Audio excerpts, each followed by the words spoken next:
వస్తున్నామంటే పిల్లరా, ప్రతి ఆదివారం వస్తున్నామంటే మరి ఎంతవరకు మన ఆత్మీయ జీవితాన్ని సరి చేసుకుంటున్నామో ప్రతి ఒక్కరం గమనించాలి, గుర్తు చేసుకోవాలి. ఎందుకంటుందంటే ఈ మాటలు దయచేసుకున్నారా, రోజు రోజుకు మన ఆయుష్ తగ్గుతుంది, పెరగడం లేదు. అర్థమవుతుందా? రోజు రోజుకు మనం చనిపోతాం, చావుకు దగ్గర అవుతున్నాం. కనుక మనం ఇంకా కొద్ది రోజులు బ్రతుకుతాము అనుకుంటే అది మనకు బ్రతికేటట్టుగా కనిపించటం లేదు.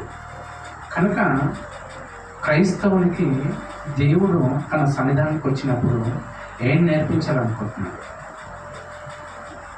అసలు మనము సంఘానికి ఎందుకు రావాలి, మందిరానికి ఎందుకు రావాలి, ఇక్కడ వస్తే మనకేం లాభం అని మనం అనుకుంటాము. ఆ లాభాలు మనకు అర్థమైతే పిల్లరా మన జీవితము ధన్యమవుతుంది. ఆ ధన్యతలో మనం సంతోషించే, ఆనందించే భాగ్యాన్ని దేవుడిస్తాడు. కనుక పిల్లరా, ఈ సృష్టిని చేసిన దేవుడు భూమిని కానీ, ఆకాశాన్ని కానీ, సూర్యుని, చంద్రుని, నక్షత్రాలని, అందులో మనకు కావలసిన ప్రతి ఒక్కటి దేవుడు ఇచ్చి, మనకు ఆయుష్నిచ్చి, ఆరోగ్యాన్ని ఇచ్చి, ఆ ఆరోగ్యంతో పాటు దేవుడేమనుకున్నాడు తెలుసా పిల్లరా, మనిషికి రోగం లేని జీవితాన్ని దేవుడు ఇచ్చాడు. ఏం లేని జీవితము? ఎప్పటి వరకు ఆ జీవితం రోగం లేని జీవితం? చావు లేని జీవితాన్ని ఇచ్చాడు దేవుడు. రోగము లేని జీవితాన్ని ఇచ్చాడు, చావు లేని జీవితం ఇచ్చాడు.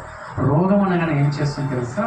మన దేహాన్ని బలహీనపరుస్తుంది, మనని ఏది చేయాలన్నా చేయనివ్వదు. అంటే మనల్ని ఏం చేస్తుందంటే, రోగము రోజు రోజు తీవ్రత ఎక్కువైతున్నప్పటికీ మన కాళ్ళు పనిచేయవు, చేతులు పనిచేయవు, కళ్ళు సరిగ్గా అనిపించవు. అంటే ఈ చేత కనీసం 10 ముద్దలు మనం చేసుకొని వండుకొని తిందామన్నా కూడా ఆ సమయం దేవుడు మనకి ఎవరు లేకపోతే ఆ పరిస్థితి అంతే. ఇక రోజు రోజు క్షీణించి మరణానికి దగ్గర కావాలి. కనుక ఈ రోగం లేని జీవితము, మరణం లేని జీవితము దేవుడు మనిషికి పెట్టాడు. కానీ అది కొని తెచ్చుకున్నాము. ఎలా చెప్పండి? దేవుడు ఏదైనా పూటలో తినవద్దన్న పండుగ తిన్నప్పటి నుంచి మనిషికి మరణం వచ్చింది. ఆ మరణం రావాలంటే రోగం వచ్చింది. అర్థమైందా? ఎప్పుడైతే దేవుని మాటను ధిక్కరించారు ఎవరు? ఆదాము, అవ్వ. దేవుడు చెప్పాడు కదమ్మా, దేవునికి ఒక మంచి గుణం ఏంటి తెలుసా పిల్లలు? చెప్పి చేస్తారు. అర్థమైందా? చెప్పకుండా ఏది సడన్గా మన పైకి తీసుకురాదు.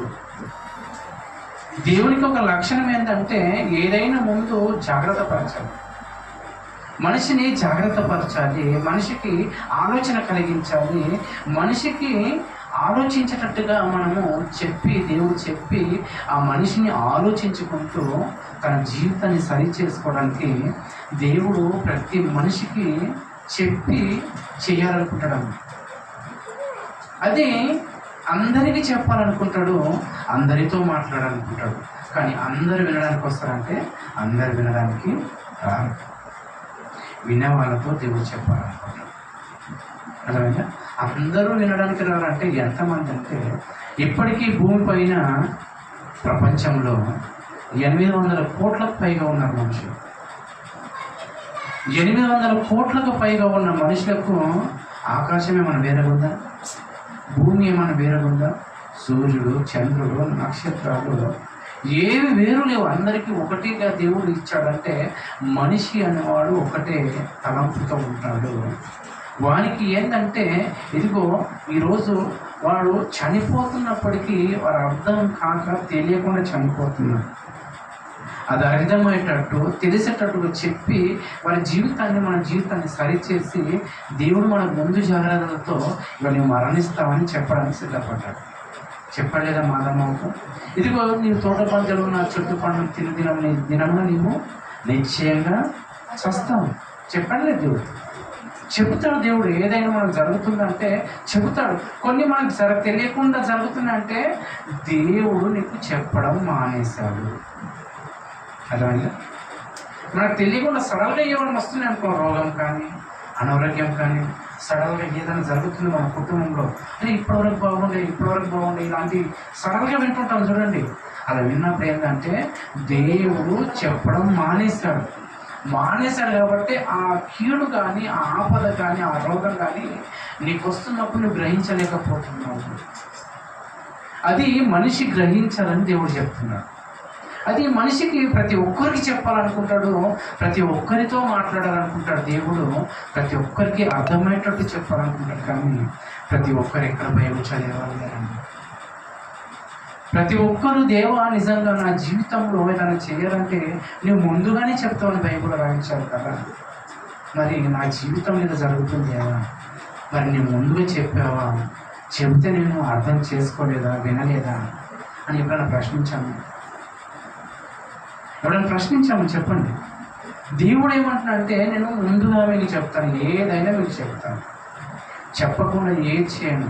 ఆదమవతో ఆరంభించిన ఈ మాటను, దేవుడు చెప్పిన మాటను ఎప్పుడైతే ధిక్కరించారో నిజంగానే చనిపోయారు ఆదమవ. ఏది 930 సంవత్సరాల వరకు బ్రతికారు కదా ఆదమంటే కాదు. ఆ రోజు నుంచే చావడము, మరణం ఆరంభమైంది.